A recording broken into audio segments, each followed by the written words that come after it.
السلام عليكم ورحمة الله.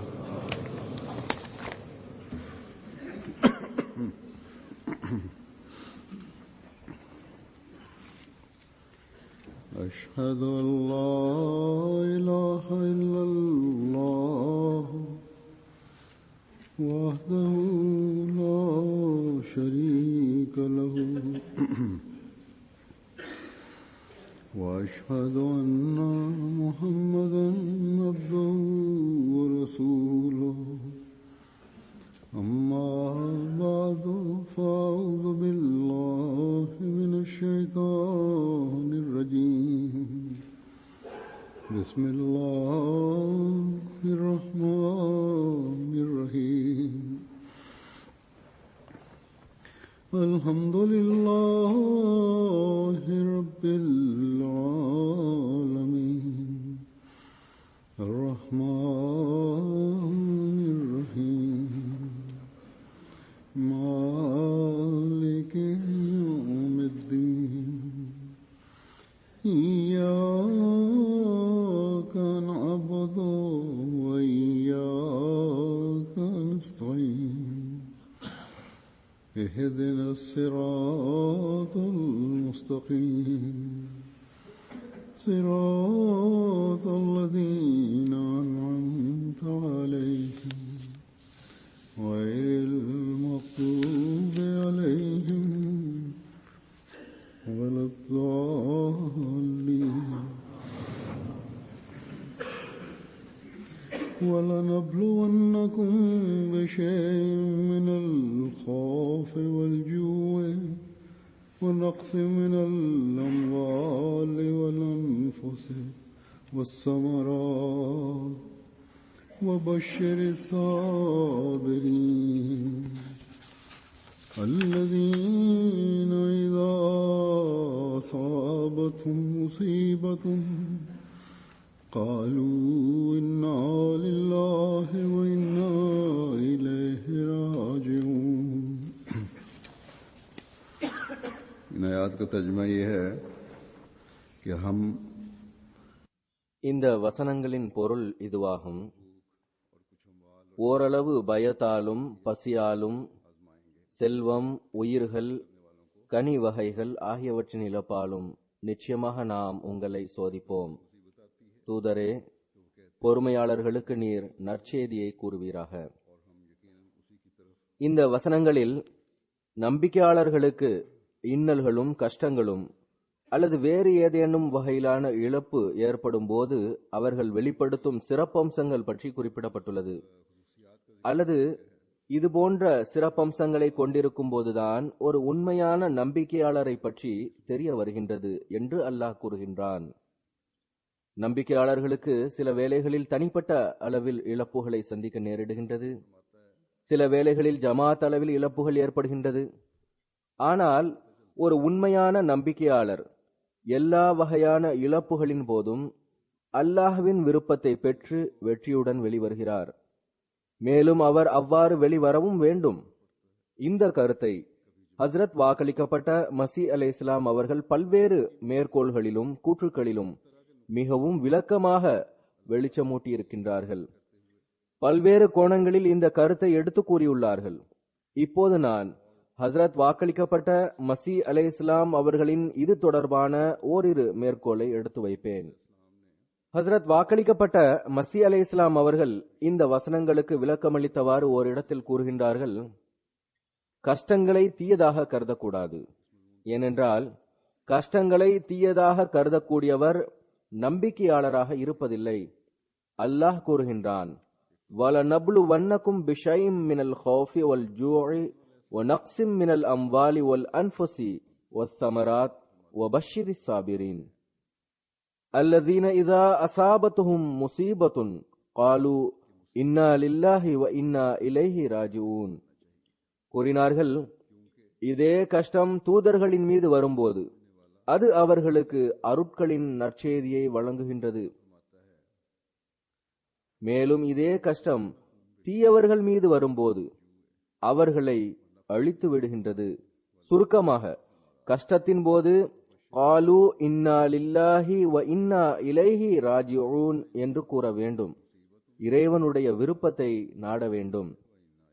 கூறினார்கள், நம்பிக்கையாளரின் வாழ்க்கையில் இரு பகுதிகள் உள்ளன. நம்பிக்கையாளர் செய்கின்ற நற்செயல்களுக்கு நற்கூலிகள் விதிக்கப்பட்டிருக்கின்றன. ஆனால் பொறுமை எப்படிப்பட்ட ஒன்றென்றால் அதற்குரிய கூலி அளவற்றதும் எல்லையற்றதும் ஆகும். நற்காரியங்களுக்கு நற்கூலி இருக்கின்றது, ஆனால் பொறுமைக்கான நற்கூலி மிக அதிகமாகும். இறைவன் கூறுகின்றான், இவர்களே பொறுமையாளர்கள் ஆவர், இவர்களே இறைவனை புரிந்து கொண்டுள்ளார்கள். எவர்கள் பொறுமையினுடைய பொருளை புரிகின்றார்களோ அவர்களினுடைய வாழ்க்கையை இறைவன் இரு பகுதிகளாக பிரிக்கின்றான். முதலாவது, அவர் அதாவது பொறுமையை மேற்கொள்பவர் துஆ செய்யும் போது இறைவன் அதை ஏற்றுக்கொள்கின்றான். உதுஊனி அஸ்தஜிபு லகும் என்றும் உஜீபு தாவத தாய் இதா தான் என்றும் கூறுகின்றான். இரண்டாவது, சில வேளைகளில் அல்லாஹ் நம்பிக்கையாளர்களின் துஆக்களை சில நுட்பமான ஞானத்தின் காரணத்தால் ஏற்றுக்கொள்வதில்லை. அப்போது நம்பிக்கையாளர் அல்லாஹ்வினுடைய விருப்பத்தை பெறுவதற்காக அதை ஏற்றுக்கொள்கின்றார். அல்லாஹ் நம்பிக்கையாளர்களோடு நண்பனை போன்ற உறவை கொண்டுள்ளான். இரண்டு நண்பர்கள் இருக்கின்றார்கள். அவற்றில் ஒருவர் இன்னொருவரின் பேச்சை சில வேளைகளில் கேட்கின்றார், சில வேளைகளில் கேட்க வைக்கின்றார். இதே போன்று உதாரணம்தான் அல்லாஹ் நம்பிக்கையாளர்களோடு கொண்டுள்ள உறவும் ஆகும். சில வேளைகளில் அவன் நம்பிக்கையாளர்களின் துஆக்களை ஏற்றுக்கொள்கின்றான். அதாவது உதுஊனி அஸ்தஜிபு லகும், அதாவது என்னிடம் கேளுங்கள், நான் உங்களுக்கு பதிலளிப்பேன் என்கின்றான். சில சமயம் நம்பிக்கையாளரை தன்னுடைய பேச்சை கேட்க வைக்கின்றான். கூறுகின்றான், வல நப்லுவன்னகும் பிஷைஇம் மினல் ஹௌஃப். ஆக ஒரு பக்கம் மட்டும் அழுத்தம் கொடுப்பது நம்பிக்கை உடைமை அல்ல. கூறினார்கள், ஒரு நம்பிக்கையாளர் கஷ்டத்தின் போது கவலையடைந்து விடக்கூடாது. அவர் நபியை விட மேலானவர் அல்ல.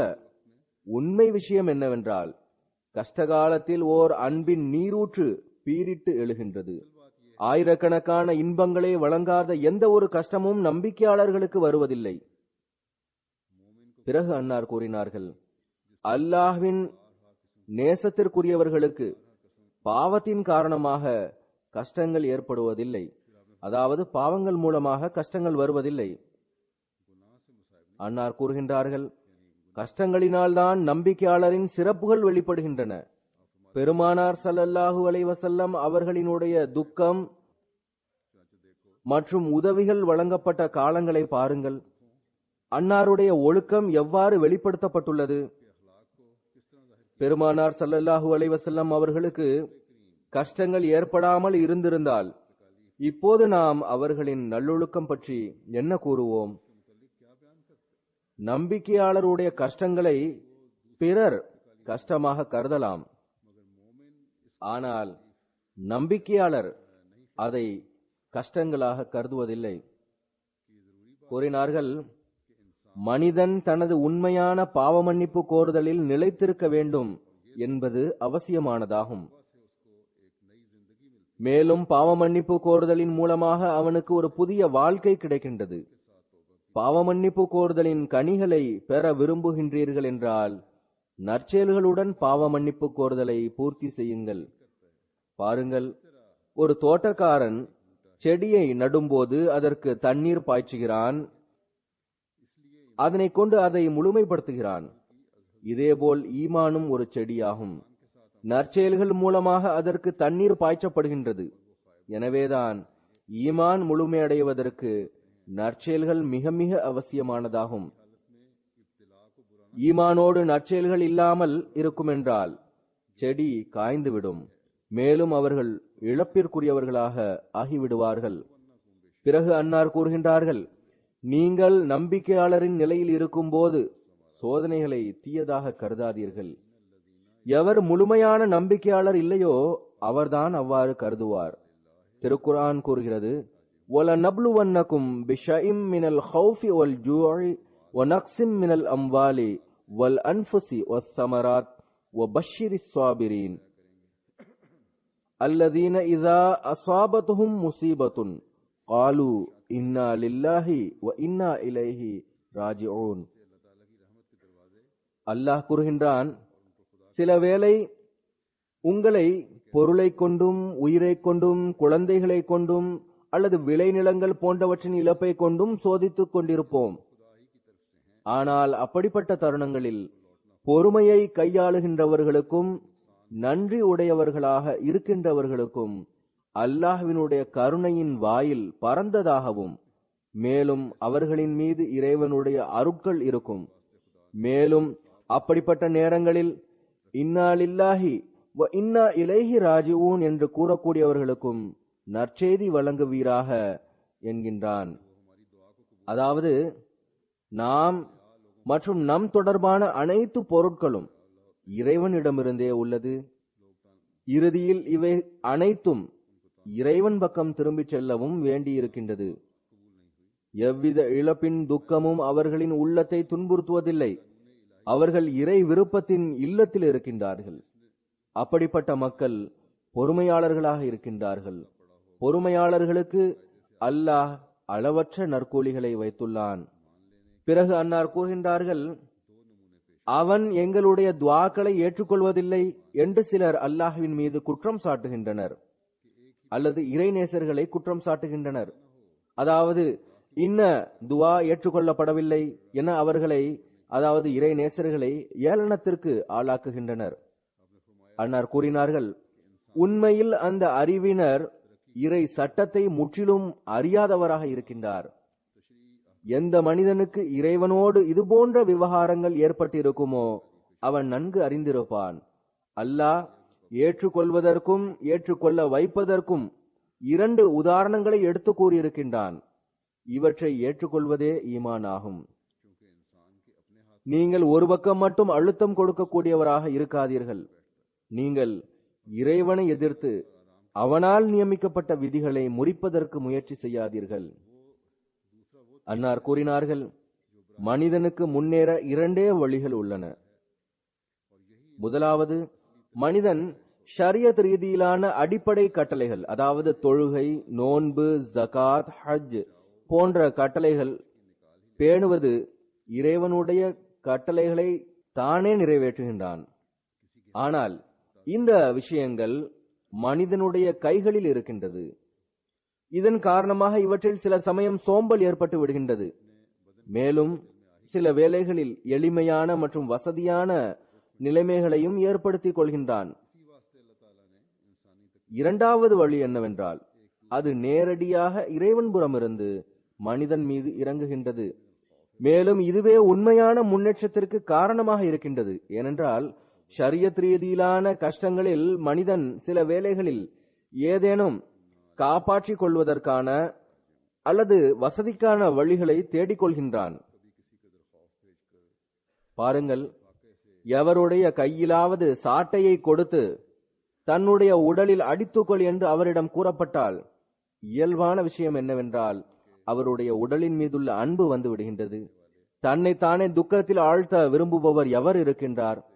எனவேதான் அல்லாஹ் மனிதன் முழுமையடைவதற்கு வலநப்லுவன்னகும் பிஷைஇம் மினல் ஹௌஃபி வல் ஜூஇ வ நக்ஸிம் மினல் அம்வாலி வல் அன்ஃபுஸி வஸ்ஸமராத் வபஷ்ஷிரிஸ் ஸாபிரீன் அல்லதீன இதா அஸாபத்துஹும் முஸீபத்துன் காலு இன்னா லில்லாஹி வ இன்னா இலைஹி ராஜிஊன் என்ற இன்னொரு வழியை வைத்துள்ளான். அதாவது நாம் உங்களை சில வேளைகளில் ஓரளவு அச்சத்தை கொண்டும், சில வேளைகளில் பசியை கொண்டும், சில வேளைகளில் பொருள், உயிர் மற்றும் பழங்களின் இழப்பை கொண்டும் சோதித்துக் கொண்டிருப்போம். ஆனால் இந்த இன்னல்கள் மற்றும் கஷ்டங்களிலும் பசி பட்டினியிலும் பொறுமையை மேற்கொண்டு இன்னா லில்லாஹி வ இன்னா இலைஹி ராஜிஊன் என்று கூறக்கூடியவர்களுக்கு மிக பெரும் நற்கூலிகள் மற்றும் அவனுடைய குறிப்பான அருட்கள் உள்ளன என நற்செய்தி கூறுவீராக என்கின்றான். பாருங்கள், ஒரு விவசாயி எந்த அளவிற்கு கடின உழைப்புடன் நிலத்தை உழுது சரி செய்கின்றான், விதையை விதைக்கின்றான், தண்ணீர் பாய்ச்சுவதன் கஷ்டத்தை சகித்துக் கொள்கின்றான். இறுதியில் பல்வேறு வகையான கஷ்டங்கள் மற்றும் கடின உழைப்பு மற்றும் பாதுகாப்பிற்கு பிறகு வயல் தயாராகும் போது இறைவனுடைய நுணுக்கத்திலும் நுணுக்கமான ஞானத்தினால் பனிக்கட்டி மழை பொழிகின்றது. சில வேளைகளில் வறட்சியின் காரணமாக அழிந்து விடுகின்றன. சுருக்கமாக, இது இறை நியதிக்குட்பட்ட கஷ்டங்களுக்கு ஓர் உதாரணமாகும். இந்த கஷ்டங்களினுடைய பெயர் இறை நியதியாகும். இப்படிப்பட்ட நிலைமையில் முஸ்லிம்களுக்கு வழங்கப்பட்டிருக்கின்ற தூய போதனையான இறை நியதியோடு பொருந்திக் கொள்ளுதலுக்கான எப்படிப்பட்ட முன்மாதிரியாகவும் பாடமாகவும் இருக்கின்றது. இதுவும் முஸ்லிம்களுக்கு மட்டுமே உரியதாகும். ஆக அல்லாஹ் நம்மை ஏன் பெரிய பெரிய இழப்புகளை சந்திக்க வைக்கின்றான் என்கின்ற எண்ணம் நம்முடைய உள்ளங்களிலும் எழக்கூடாது. மேலும் எந்த ஒரு எதிரி எள்ளி நகையாடுவதினாலும் அல்லது அல்லாஹ் உங்களோடு இருக்கின்றான் என்றால் பிறகு ஏன் உங்களுக்கு இழப்புகள் ஏற்படுகின்றன என்று கூறுவதினாலும் நாம் குழம்பிவிடக்கூடாது என்பதையும் நன்றாக நினைவில் கொள்ள வேண்டும். இந்த மேற்கோள்களில் ஹஸ்ரத் வாக்களிக்கப்பட்ட மசி அலைஹிஸ்ஸலாம் அவர்கள் நம்முன் எடுத்து வைத்திருக்கின்ற விஷயங்களிலிருந்து சில முக்கியமான கருத்துக்களை மீண்டும் உங்கள் முன் வைக்கின்றேன்.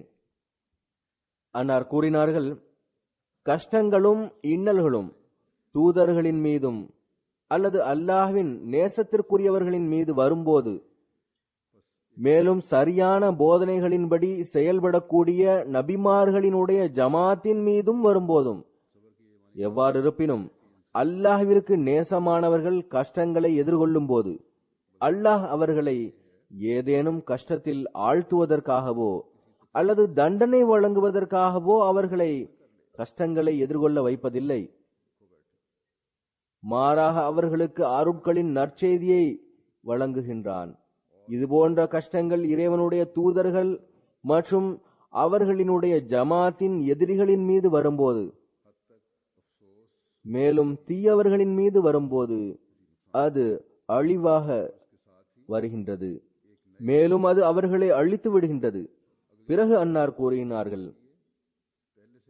கஷ்டங்களின் போது பொறுமையை கையாளுபவர்கள் இறைவனின் அளவற்ற நற்கூலிக்கு தகுதியானவராக ஆகிவிடுகின்றனர். ஆக ஒரு நம்பிக்கையாளர் பொறுமையின் கருத்தை புரிய வேண்டிய தேவை இருக்கின்றது. மனிதன் ஏதேனும் இழப்பின் போது கவலை கொள்ளாமல் இருப்பது என்பது பொறுமை அல்ல. மாறாக ஏதேனும் இழப்பு மற்றும் கஷ்டத்தை தன்னுடைய உணர்வுகளை இழக்கக்கூடிய அளவிற்கு தன் மீது போட்டுக்கொள்ளக்கூடாது. மேலும் கவலையடைந்து அமர்ந்து விடக்கூடாது. மேலும் தன்னுடைய செயல் ஆற்றலை பயன்படுத்தாமல் இருக்கக்கூடாது என்பதே இதன் பொருளாகும். ஓரளவுக்கு வருத்தம் கொள்வது சரிதான். ஏதேனும் இழப்பின் போது வருத்தம் இருக்கவும் வேண்டும். ஆனால் அத்தோடு ஒரு புதிய உறுதியுடன் அடுத்த இலக்கை நோக்கி அடியெடுத்து வைப்பதில் முன்பை விட அதிகமாக முயற்சியில் உறுதியும் செயலின் தேவையும் உள்ளது. பிறகு இதையும் நினைவில் கொள்ள வேண்டும், பொறுமையை மேற்கொள்ளக்கூடியவர்களுக்கே துஆவின் உண்மையும் தெரிந்திருக்கும். சில வேளைகளில் அல்லாஹ் உடனடியாக துஆக்களை ஏற்றுக்கொள்கின்றான். சில சமயம் அல்லாஹ் சில காரணங்களால் துஆக்களை ஏற்றுக்கொள்வதில்லை. ஆனால் ஒரு நம்பிக்கையாளரின் பணி என்னவென்றால், என் நிலையிலும் அல்லாஹ்வின் விருப்பத்தோடு பொருந்தி இருக்க வேண்டும். மேலும் அல்லாஹ்வினுடைய எந்த ஒரு செயலிலும் முறையீடு செய்யக்கூடாது. இதுவே உண்மையான பொறுமையாகும். இது போன்ற பொறுமையின் நிலை இருக்கும் என்றால் அல்லாஹ் தன்னுடைய அடியார்களுக்கு அதிகமாக வழங்குகின்றான், அருட்களை கொடுக்கின்றான். அன்னார் கூறினார்கள், அல்லாஹ்வினுடைய உண்மையான அடியார்கள் கஷ்டமான நேரத்திலும் இன்பத்தை அடைந்து கொண்டிருப்பார்கள். ஏனென்றால் இந்த கஷ்டங்களுக்கு பின்னும் அல்லாஹ்வினுடைய அளவற்ற அருட்கள் இருக்கின்றன என்பது அவர்களுக்கு தெரிந்து கொண்டிருக்கும். ஆக அன்னார் கூறினார்கள், நம்பிக்கையாளர்களுக்கு இன்னல்களும் கஷ்டங்களும் அவர்களுடைய பாவங்களால் வருவதில்லை. மாறாக அல்லாஹ்வின் தரப்பிலிருந்து ஒரு சோதனையாகும். இறைவனுடைய அடியார்கள் என் நிலையிலும் அல்லாஹ்வினுடைய விருப்பத்தோடு பொருந்தியவர்களாக இருக்கின்றார்கள் என்பது உலகிற்கும் தெரிய வேண்டும் என்பதற்காகும். அன்னார் கூறினார்கள், உலகில் பெருமானார் ஸல்லல்லாஹு அலைஹி வஸல்லம் அவர்களே இறைவனுக்கு மிகவும் அன்பிற்குரியவர்களாக இருந்தார்கள். ஆனால் அன்னாருக்கும் ஏராளமான கஷ்டங்கள் ஏற்பட்டன. மாறாக தனிப்பட்ட கஷ்டங்களும் வந்தன, ஜமாத் அளவிலான கஷ்டங்களும் வந்தன. பெருமானார் ஸல்லல்லாஹு அலைஹி வஸல்லம் அவர்களுக்கு ஏற்பட்ட கஷ்டத்தை போன்று வேறு எவருக்கும் ஏற்படவில்லை. ஆனால் எல்லா வகையான கஷ்டத்திலும் அன்னாரின் பொறுமை, இறை விருப்பத்தில் பொருந்தி இருக்கக்கூடிய முன்மாதிரி உலகில் வேறு எங்கும் நமக்கு தென்படவில்லை. இது எப்படிப்பட்ட உயர் நல்லொழுக்கம் என்றால் அனைத்து முஸ்லிம்களுக்கும் அழகிய முன்மாதிரியாகும். ஹஸ்ரத் வாக்களிக்கப்பட்ட மசீஹ் அலைஹிஸ்ஸலாம் அவர்கள் நம்மை உண்மையான பாவ மன்னிப்பு கோருதலின் பக்கம் கவனமூட்டியவாறு கூறுகின்றார்கள்.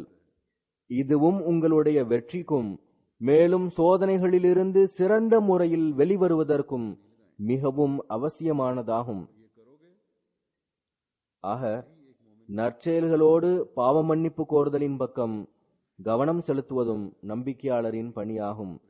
அதாவது எல்லா கஷ்டம் மற்றும் சோதனையின் போது இறைவன் முன் குனிந்து தன்னுடைய பலகீனத்தை ஒப்புக்கொள்ள வேண்டும். பிறகு நற்செயல்களை கொண்டு தனது சீர்திருத்தத்தை தொடர வேண்டும். அன்னார் கூறுகின்றார்கள், எவ்வாறு ஒரு தோட்டக்காரன் செடியை நட்டி பிறகு அதற்கு தண்ணீர் ஊற்றுகிறான், அதை வளர்க்கிறான், பாத்தி இடுகின்றான், இதே போன்று நம்பிக்கையாளரும் ஈமானின் செடிக்கு நற்செயல் என்ற தண்ணீரை ஊற்ற வேண்டும். இவ்வாறு செய்தால் இதுவே ஒரு நம்பிக்கையாளரின் வெற்றிக்கு காரணமாகி விடுகின்றது. அன்னார் கூறினார்கள், மக்களின் பேச்சை கேட்டு குழப்பமடைய வேண்டிய தேவையில்லை. நிறைய பேர் பேசுகிறார்கள். மக்கள் இறை நேசர்களின் மீதும் அவர்களுடைய இன்னென்ன துவாக்கள் ஏற்றுக்கொள்ளப்படவில்லை எனவும் ஆட்சேபனை செய்து வந்துள்ளார்கள். அன்னார் கூறினார்கள், இவ்வாறு ஆட்சேபனை செய்யக்கூடியவர்கள் உண்மையில் இறைவனின் சட்டத்தை அறியாதவர்களாக இருக்கின்றார்கள்.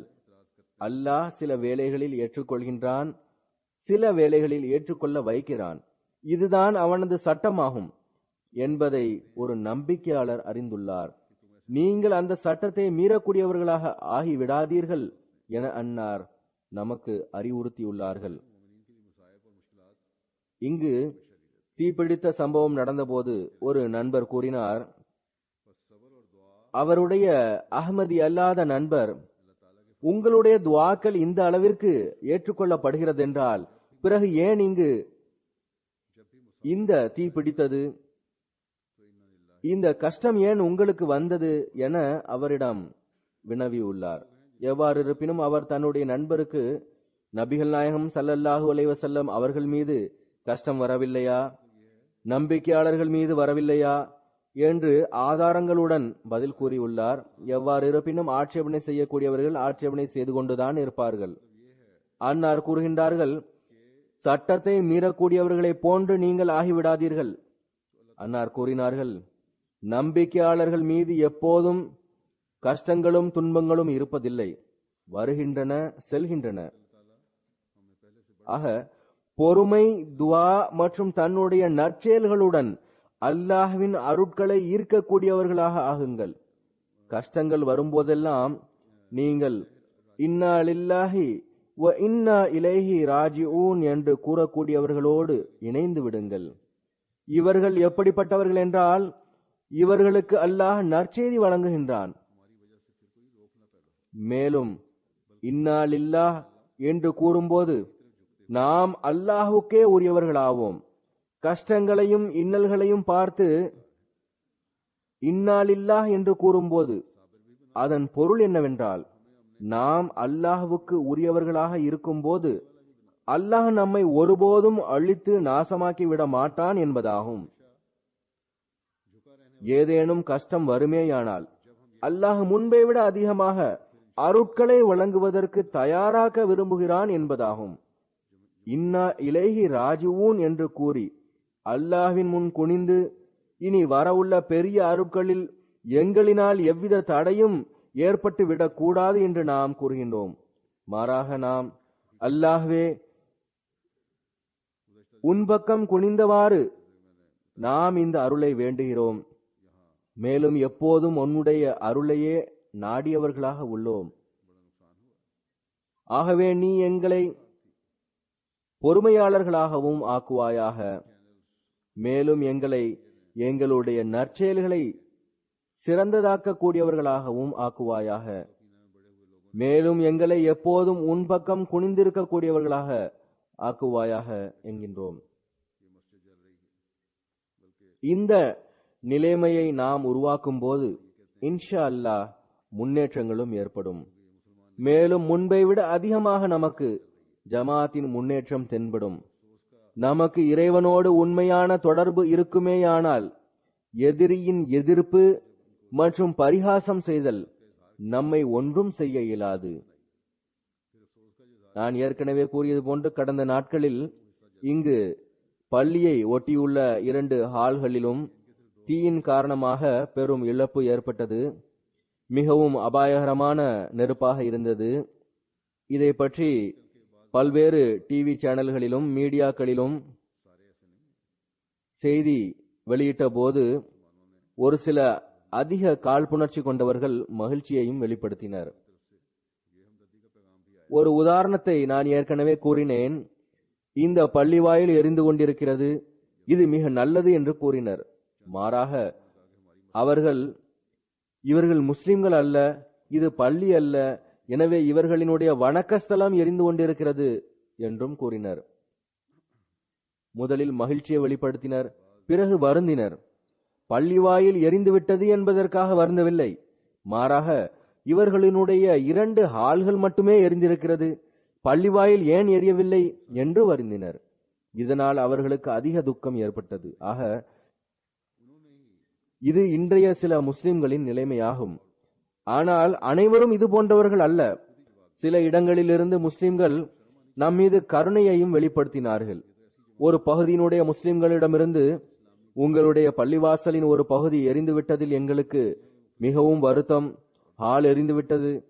ஒரு சில வாரங்களுக்கு முன் எங்களுடைய பள்ளிவாசலும் எரிந்தது, தீப்பிடித்து விட்டது, பல மாதங்களாக அடைத்தே இருந்தது, இப்போது ஒரு சில தினங்களுக்கு முன்பே திறக்கப்பட்டிருக்கின்றது என கருணையின் தூது செய்தியையும் கொடுத்தனர். சில அறிவற்ற உள்ளூர் ஆங்கிலேயர்களும் நல்லதுதான் நடந்தது என்ற கருத்தை வெளிப்படுத்தினர். ஏனென்றால் ஒரு சிலர் முஸ்லிம்கள் தொடர்பாக வெறுப்பை பரப்பியுள்ளனர். ஆனால் நமது அக்கம்பக்கத்தினரும் ஜமாத்தை அறிந்தவர்களும் இந்த முஸ்லிம் அல்லாதவர்களுக்கும் அகமதி அல்லாதவர்களுக்கும் தாங்களே பதில் கூறினர். நீங்கள் வெட்கம் கொள்ள வேண்டும், இது எப்படிப்பட்ட ஜமாத் என்றால் சரியான இஸ்லாமிய போதனைகளின்படி நடக்கின்றது என்று கூறினர். பிறகு உலகெங்கிலும் பல்வேறு சேனல்களும் மற்றும் பிற ஊடகங்களும் இந்த செய்தியை வெளியிட்டன. ஐரோப்பாவின் மிகப்பெரிய பள்ளிவாசலில் தீப்பிடித்துள்ளது என்று செய்தி வெளியிட்டன. அதன் மீது கருத்துக்களும் பரிமாறப்பட்டன. இது எப்படிப்பட்ட ஜமாத், இவர்கள் யார் என பேசப்பட்டது. ஆக இந்த சம்பவம் உலகில் ஜமாத்தை பற்றிய ஒரு பரந்த அறிமுகத்தை ஏற்படுத்தியுள்ளது. நமக்கு வருத்தம் ஏற்பட்டது. நாம் பொறுமையையும் மேற்கொண்டோம், இன்னாலில்லா என்றும் கூறினோம். ஆனால் அல்லாஹ் இந்த இழப்பு மற்றும் சோதனையிலும் ஜமாத்திற்கு சாதகமாக மக்களை நிறுத்தி, நான் இவர்களோடு இருக்கின்றேன் என்று உலகிற்கு கூறிவிட்டான். தீ ஏற்பட என்ன காரணம் என்பது இப்போது வரை காவல்துறைக்கும் தெரிய வரவில்லை. அவர்கள் ஒன்றும் கூறவில்லை. அநேகமாக நெருப்பு சமையல் அறையோடு உள்ள ஸ்டோரிலிருந்து ஆரம்பித்திருக்கும். பிளாஸ்டிக் பொருள்கள் இருந்தன, வேறு சில பொருட்களும் இருந்தன. அதன் காரணமாக வேகமாக நெருப்பு கொழுந்துவிட்டு எரிந்தது. பிறகு மேற்கூரையின் மரக்கட்டைகள் மூலமாகவோ அல்லது குளிர்சாதன பெட்டியின் காரணமாகவோ நெருப்பு பரவிக் கொண்டிருந்தது. எவ்வாறு இருப்பினும், என்ன காரணமாக இருந்தாலும், இந்த சம்பவம் இந்த பள்ளியின் ஏற்பாட்டாளர்கள் மற்றும் பொறுப்பாளர்களின் பலகீனத்தையும் சுட்டிக்காட்டுகின்றது. அவர்களும் பாவ மன்னிப்பு கோருவது அவசியமாகும். அதிகமாக இஸ்திக்ஃபார் செய்ய வேண்டும். நெருப்பு எந்த அளவிற்கு பரவியது என்றால் அதிகமாக இழப்பு ஏற்பட்டிருந்திருக்கும். தீயணைப்பினரும் உங்களுடையது போதுமான அளவு பாதுகாப்பாக உள்ளது என்றே கூறினர். ஏனென்றால் இப்படிப்பட்ட நெருப்பு நூற்றுக்கணக்கான ஆயிரக்கணக்கான சென்டிகிரேட் வரை வெப்பத்தின் உச்சம் இருந்ததால் அதிக இழப்பு ஏற்பட்டிருந்திருக்கும். ஆனால் அதை ஒப்பிடும்போது அந்த அளவுக்கு இழப்பு ஏற்படவில்லை. மற்றவர்கள் மூலமாக எவ்வாறு அல்லாஹ் ஜமாத்தை பற்றிய நல்லதொரு தாக்கத்தை ஏற்படுத்தினான் அல்லது ஏற்படுத்துகிறான் என்பது தொடர்பாக கூறினேன். பிரசுக்கும் செய்திகளை மிகைப்படுத்தி கூறி பரபரப்பை ஏற்படுத்தக்கூடிய பழக்கம் உள்ளது. இது போன்ற செய்திகளை தேடுகிறார்கள். பிரஸின் ஒரு பிரதிநிதி இந்த சம்பவம் நடந்து கொண்டிருந்த போது இங்கு வந்து நம்முடைய இஷாத் செயலரை நேர்காணல் எடுக்க ஆரம்பித்தார். உள்ளே வர அனுமதி இல்லாததால் வெளியே சாலையில் நின்றவாறு எடுத்தார். அவர் உங்களுடைய அக்கம் பக்கத்தினரோடு தொடர்பு எவ்வாறு உள்ளது என கேட்டார். அவர்களினுடைய தாக்கங்கள் என்ன என வினவினார். அவர் கேள்வி கேட்டுக்கொண்டிருக்கும் போதே ஒரு கார் வந்து நின்றது. அதிலிருந்து ஒரு ஆங்கிலேய பெண்மணி இறங்கினார். அருகே வந்து, நான் உங்களுடைய அக்கம் பக்கத்தினர் ஆவேன், பள்ளிக்கு அருகே வசிக்கிறேன் என்று கூறி தன்னுடைய உதவியை வழங்கினார். இதே போன்று வேறு சிலரும் வந்தனர். சர்ச்சின் பிரதிநிதிகளும் வந்தனர். எவ்வாறு இருப்பினும் அக்கம் பக்கத்தினருடைய இந்த தாக்கங்களை நேரில் கேட்டு அந்த பிரதிநிதி, எனக்கு எனது கேள்விகளுக்கான பதில்கள் கிடைத்துவிட்டன, மேலும் கேள்விகள் கேட்க வேண்டிய தேவைகள் இல்லை என கூறினார். முஸ்லிம்கள் இல்லாத பெரும்பான்மையினரின் நடைமுறை ஒரு பக்கம் இவ்வாறு இருக்கின்றது. ஒரு பக்கம் ஒரு சில முஸ்லிம்கள் சந்தோஷத்தை கொண்டாடக்கூடிய மற்றும் சுப்ஹானல்லாஹ் என்றும் கூறும் நடைமுறை உள்ளது. இருக்கட்டும், இன்று இந்த சுப்ஹானல்லாவை பரிகாசம் செய்யும் விதத்திலும் அல்லாஹ்வின் தன்மான உணர்வை தூண்டக்கூடிய வகையிலும் கூறுகின்றனர். ஆனால் விரைவிலேயே இதைவிட சிறந்த மற்றும் அழகிய முறையில் கட்டி முடித்து நாம் உண்மையான சுப்ஹானல்லாவை கூறுவோம், மேலும் மாஷா அல்லாவையும் கூறுவோம்.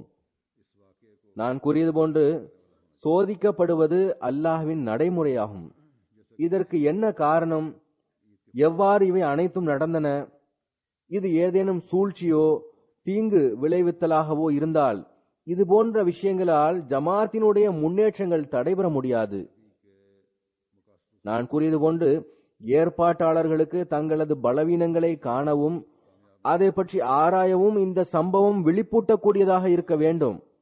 நான் பெருநாள் குத்பாவில் கூறியது போன்று இழப்பை ஏற்படுத்துவது மற்றும் நெருப்பை மூட்டக்கூடிய நோக்கம் ஜமாத்தையோ அல்லது நபியின் நோக்கத்தையோ முடிவுக்கு கொண்டு வருவதற்காக இருக்கின்றது. அதில் அவர்கள் வெற்றி பெற முடியாது. எவருக்கேனும் தீய எண்ணம் இருந்திருக்குமேயானாலும் அதனால் சிறிதளவு இழப்பு ஏற்படத்தான் செய்கின்றது. சிறிதளவு இழப்பு ஏற்பட்டிருந்தாலும் அல்லாஹ் பொறுமையை மேற்கொள்பவர்களுக்கு நற்செய்தியையும் வழங்குகின்றான். ஹசரத் வாக்களிக்கப்பட்ட மசீ அலைஹிஸ்ஸலாம் அவர்கள் வாதம் செய்ததிலிருந்தே சூழ்ச்சிகளும் நெருப்பை மூட்டுதலின் தொடர் இருந்து வருகின்றது. ஆனால் என்ன முடிவு எட்டுகிறது? அஹ்மதியா ஜமாத்தின் முன்னேற்றமே நமக்கு எல்லா இடங்களிலும் தென்படுகின்றது. ஒரு தீ வெளிப்படையான தீயாகும். ஆனால் இன்னொரு நெருப்பு மனிதனுடைய பொறாமை காழ்ப்புணர்ச்சியின் நெருப்பாகும். வெளிப்படையாக நம்முடைய பள்ளியோடு ஒட்டியுள்ள ஒரு பகுதியில் தீ பிடித்தது. ஆனால் நான் கூறியது போன்று நம்முடைய இந்த இழப்பு இன்ஷா அல்லாஹ் சரியாகிவிடும். மேலும் இன்ஷா அல்லாஹ் நாம் அல்லாஹ்வின் நற்செய்தியிலிருந்து பங்கை பெறக்கூடியவர்களாகவும் ஆவோம். இந்த பொறுமை மற்றும் துவா நம்மை அல்லாஹ்வினுடைய குளுமை மற்றும் குளிர்ந்த நிழலின் மடியில் எடுத்துக்கொள்ளும். ஆனால் இந்த வெளிப்படையான நெருப்பினாலும் எதிரிகளின் பொறாமையின் நெருப்பு அதிகமாகிவிட்டது. நான் கூறியது போன்று பெரும்பாலார் தீ மூண்டதனால் மகிழ்ச்சி அடைந்துள்ளனர். ஆனால் பிறகு இவர்களினுடைய பள்ளிவாயில் ஏன் எரியவில்லை என்று வருத்தம் கொள்கின்றனர். இவர்களுக்கு ஏன் குறைந்த அளவிற்கே இழப்பு ஏற்பட்டுள்ளது, அதிக இழப்பு ஏற்பட்டிருக்க வேண்டும் என வருந்துகின்றனர். ஆக நமக்கு எதிராக மூட்டப்பட்ட வெளிப்படையான நெருப்பும் ஹஸ்ரத் வாக்களிக்கப்பட்ட மசீஹ் அலைஹிஸ்ஸலாம் அவர்களின் எதிரிகளை எரித்துக் கொண்டிருக்கிறது. பொறாமையின் வடிவில், காழ்ப்புணர்ச்சியின் வடிவிலும் எரித்துக் கொண்டிருக்கின்றது. அஹ்மதியா ஜமாஅத்தின் பணி தீப்பிடித்த அந்த சமயத்திலும் நின்றுவிடவில்லை. இங்கு லண்டனுக்கு வெளியேவோ அல்லது யூகேவிற்கு வெளியேவோ உள்ளதல்ல, மாறாக லண்டனிலும் நாம் நமது பணிகளை செய்து கொண்டிருந்தோம். நம்முடைய ஒரு சில பணியாளர்கள் நிச்சயமாக குழப்பத்தில் இருந்தனர். நான் கூறியது போன்று இழப்பின் மீது வருத்தம் ஏற்படுகின்றது. இது ஒரு இயல்பான விஷயமாகும். ஆனால் வருத்தம் தலையில் தூக்கி வைத்துக் கொள்ளப்படுவதில்லை. எம்டிஏவினுடைய ஏற்பாட்டின் ஒரு பகுதி இங்குள்ளது, மாறாக மிகப்பெரிய பகுதி இங்குதான் உள்ளது. அன்றைய தினம் ராஹே ஹுதாவின் நேரடி நிகழ்ச்சி இருந்தது. நிகழ்ச்சியின் தயாரிப்பாளர்கள் எம்டிஏவின் ஸ்டூடியோ வரை சென்றடைவது கஷ்டம், அங்கு என்ன நிலைமை உள்ளதோ அங்கு செல்ல முடியாது, இன்று நிகழ்ச்சியில் ரெக்கார்டிங்கை காட்டலாம், டிரான்ஸ்மிஷனில் லைவ் புரோகிராமை காட்ட வேண்டாம் என முடிவெடுத்தனர்.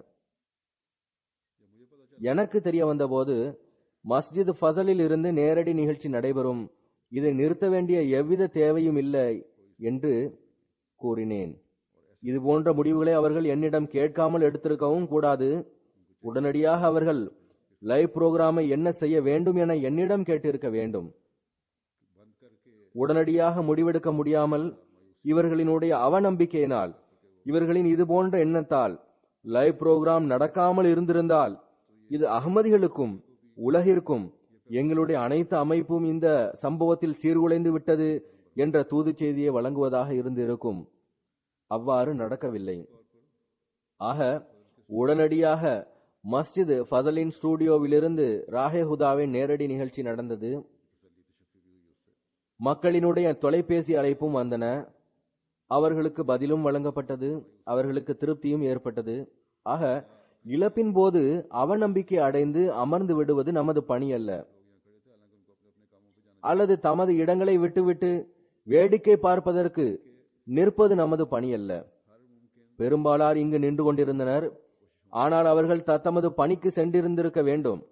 மாறாக உடனடியாக முடிந்த அளவு மாற்றி ஏற்பாடு செய்திருக்க வேண்டும், செய்யவும் வேண்டும்.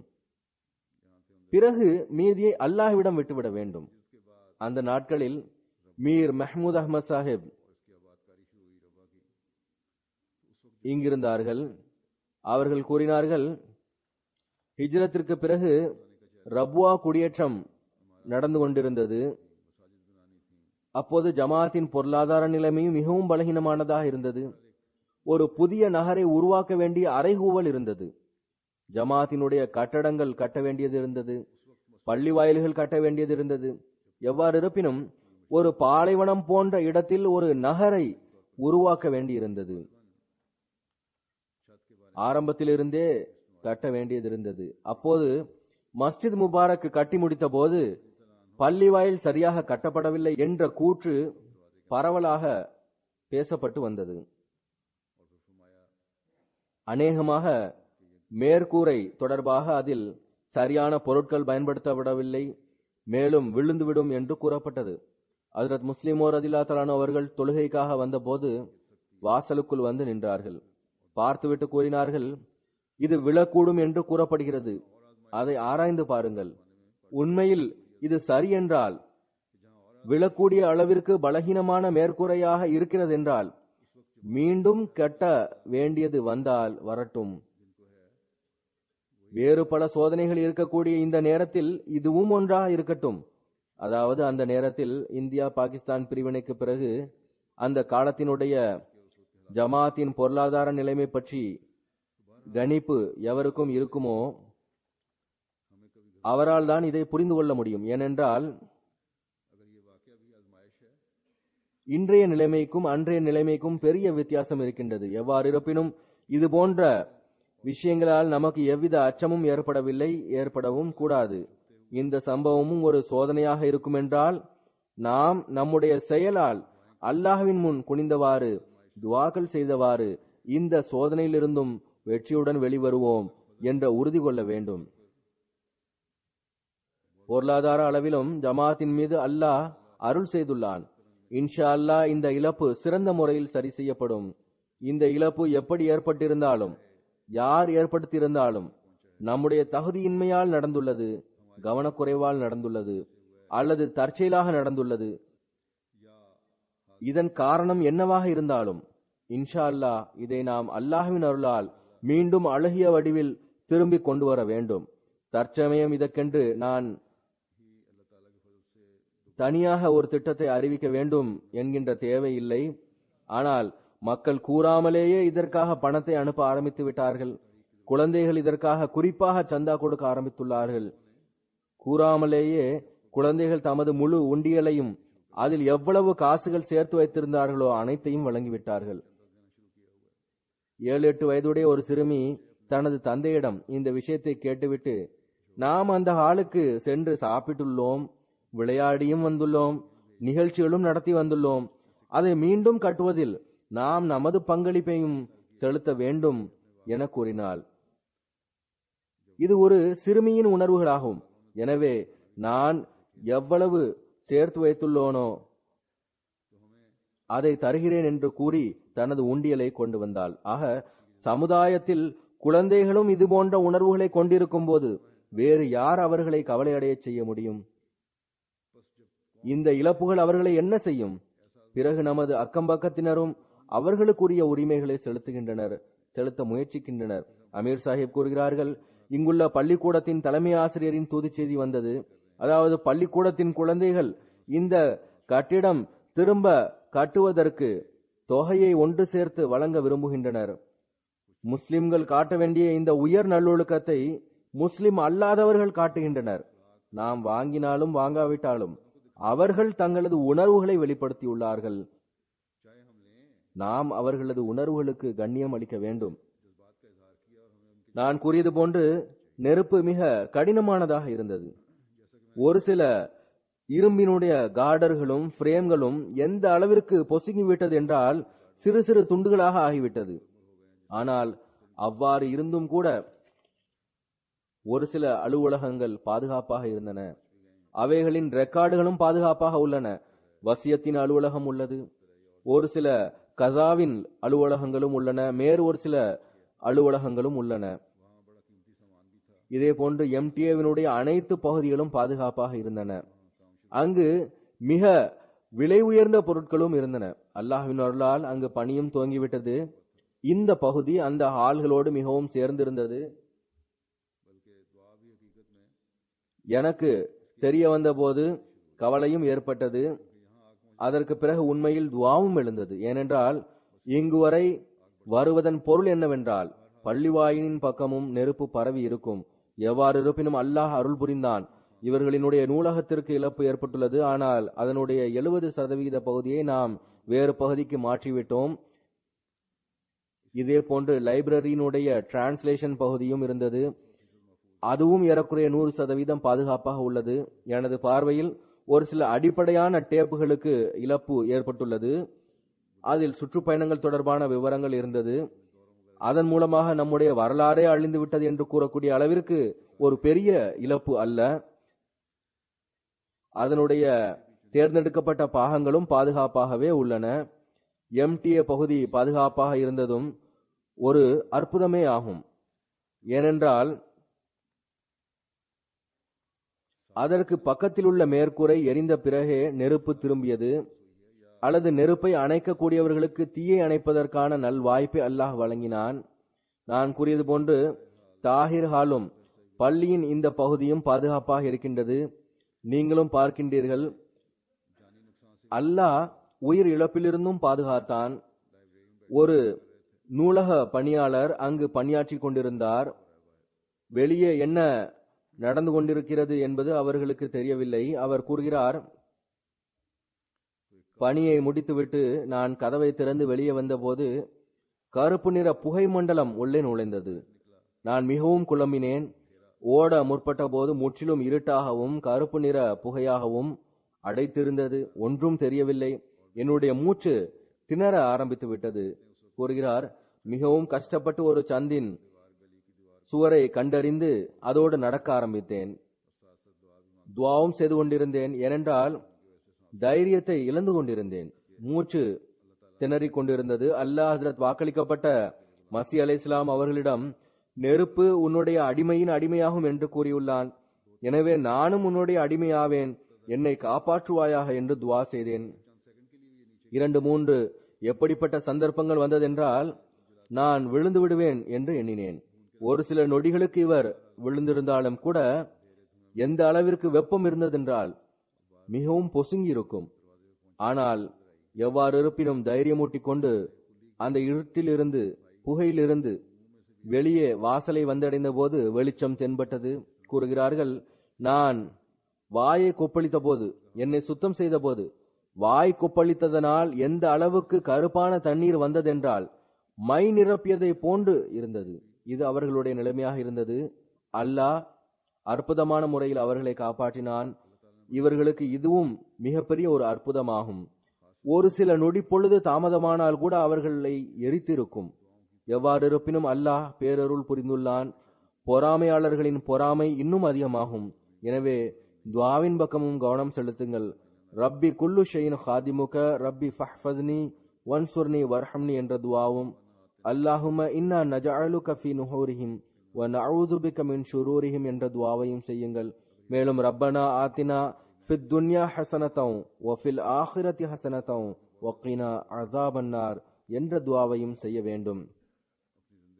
இது உண்மையிலேயே நம்முடைய தகுதியற்ற தன்மையினாலும் பலவீனத்தினாலும் ஏற்பட்டிருந்தால் அதிகமாக இஸ்திக்ஃபாரும் செய்ய வேண்டிய தேவை உள்ளது.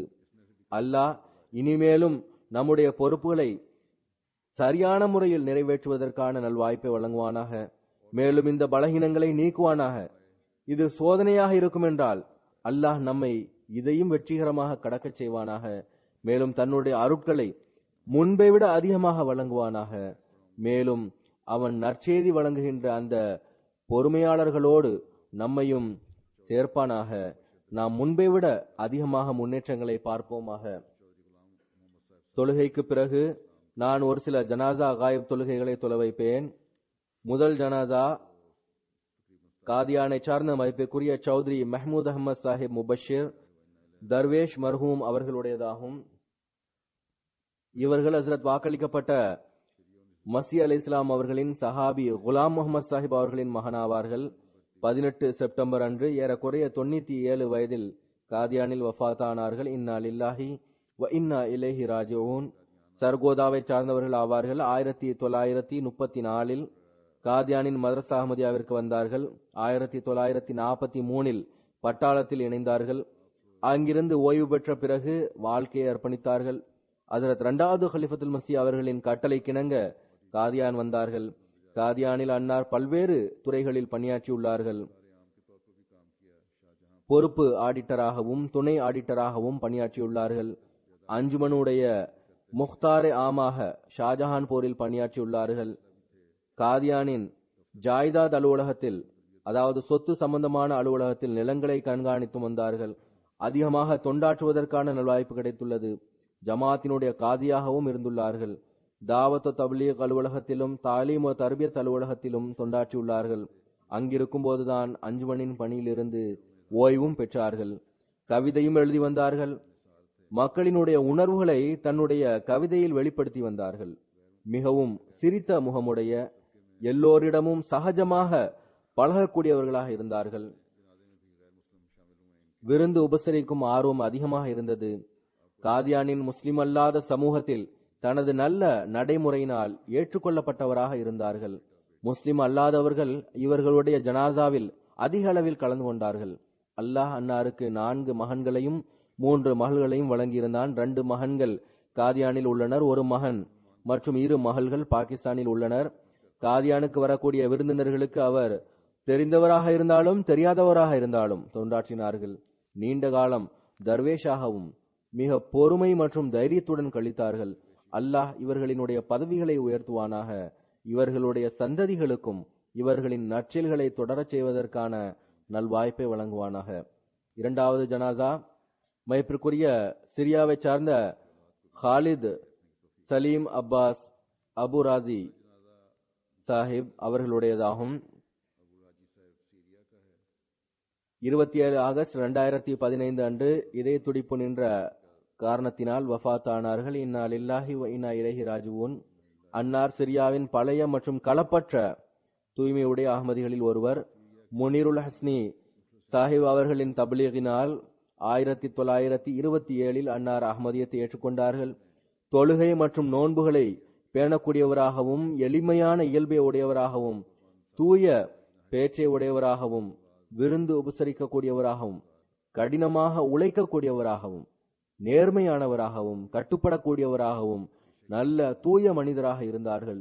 தொழிலின் அடிப்படையில் தச்சனாக இருந்தார்கள். ஜமாத் அமைப்பிற்கும் முரப்பிகளுக்கும் அதிகம் கண்ணியம் அளித்து வந்தார்கள். ஒவ்வொருவருடனும் கண்ணியத்துடனும் அன்புடனும் நடந்து கொள்வார்கள். ஜும்மா தொழுகையை முறையாக பேணக்கூடியவர்களாக இருந்தார்கள். இவர்களுடைய வீடு ஜும்மாவிற்காக வருபவர்களின் வீடுகளில் மிகவும் தொலைதூரத்தில் இருந்தும் கூட எல்லாருக்கும் முதலாவதாக வருவார்கள். பாங்கு கொடுப்பதில் மிக்க ஆர்வமுடையவராக இருந்தார்கள். முதிர்ந்தவராக இருந்தும் கூட தைரியமுடையவராக இருந்தார்கள். தாமே சென்று பழைய அகமதிகளை சந்திக்க செல்வார்கள். ஹுத்பாக்களையும் சொற்பொழிவுகளையும் முறையாக கேட்பார்கள். மக்கள் வரை எட்ட வைப்பார்கள். இறுதி மூச்சு வரை தங்களுடைய பையத் உடன்படிக்கையை நிறைவேற்றினார்கள். களப்பற்ற தன்மையுடனும் விசுவாசத்துடனும் நிறைவேற்றினார்கள். ரபுவா மற்றும் யூகேவின் ஆண்டு மாநாட்டிலும் கலந்து கொண்டுள்ளார்கள். இவர்களோடு இருந்த அனைத்து முரபிகளும் இவர்களினுடைய அசாத்தியமான களப்பற்ற தன்மை மற்றும் நன்னடத்தையை புகழ்ந்து கூறியுள்ளார்கள். அல்லாஹ் மர்ஹூமின் பதவியை உயர்த்துவானாக. அநேகமாக அவர்களின் ஒரு மகள் மட்டுமே அகமதியா ஆவார்கள். மற்ற குழந்தைகள் அகமதியத்தை ஏற்றுக்கொள்ளாததால் இவர்களுக்கு மிகவும் வருத்தமும் இருந்தது. இவர்களுடைய குழந்தைகளுக்கும் அகமதியத்தை ஏற்றுக்கொள்ளக்கூடிய நல்வாய்ப்பை வழங்குவானாக. மேலும் அவர்கள் தங்களுடைய குழந்தைகள் தொடர்பாக கொண்டிருந்த நல்லெண்ணங்களையும் துஆக்களையும் பூர்த்தி செய்வானாக. இவர்கள் அகமதியத்தை ஏற்றுக்கொண்ட சம்பவம் இவ்வாறாகும். ஒரு மனிதர் ஒரு மௌலவியோடு விவாதித்துக் கொண்டிருந்தார். அந்த மனிதர் அல்லாஹ் மற்றும் ரசூலை சான்று காட்டி கூறிக்கொண்டிருந்தார். ஆனால் அந்த மௌலவி காஃபிர் காஃபிர் என்று அவரை பார்த்து கூறிக்கொண்டிருந்தார். இதை இவர்கள் பார்த்து கொண்டிருந்தார்கள். இறுதியில் யார் காஃபிர் என்று கூறப்பட்டாரோ அவர் அஹ்மதியாக இருந்தார். அப்போது ஒருவர் அல்லாஹ் மற்றும் ரசூலின் விஷயங்களை கூறிக்கொண்டிருக்கிறார், அவரை இவர் காஃபிர் என்று கூறுகிறாரே என்ற எண்ணம் தோன்றியது. இந்த விஷயத்தினாலேயே அவர்களை தொடர்பு கொண்டு ஜமாத்தை பற்றிய விவரங்களை பெற்று மெதுவாக அறிவை பெற்று அஹ்மதியத்தை ஏற்றுக்கொள்ளக்கூடிய நல்வாய்ப்பு கிடைத்தது. அல்லாஹ் மர்ஹூமின் பதவியை உயர்த்துவானாக. மூன்றாவது ஜனாசா அநேகமாக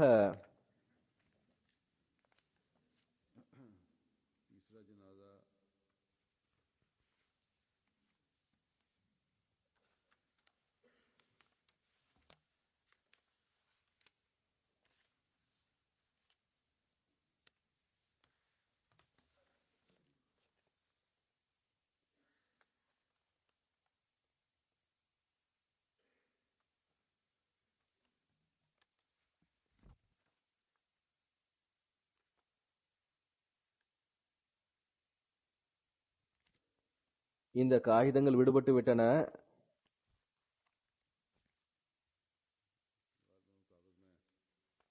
இப்போது அவருடைய பெயர் எனக்கு நினைவில் இல்லை. எவ்வாறு இருப்பினும் ஒரு சிரியாவை சார்ந்த அகமதி நண்பருடையதாகும்.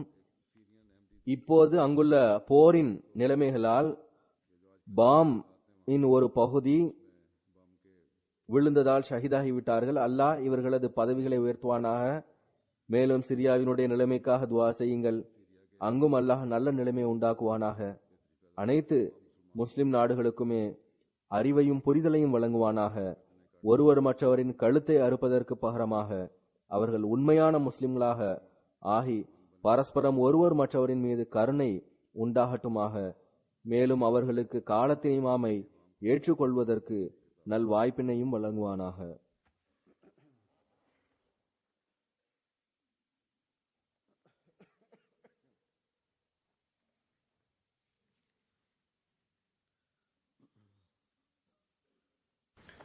الحمد لله نحمده ونستعينه ونستغفره ونؤمن به ونتوكل عليه ونعوذ بالله من شرور أنفسنا ومن سيئات أعمالنا من يهده الله فلا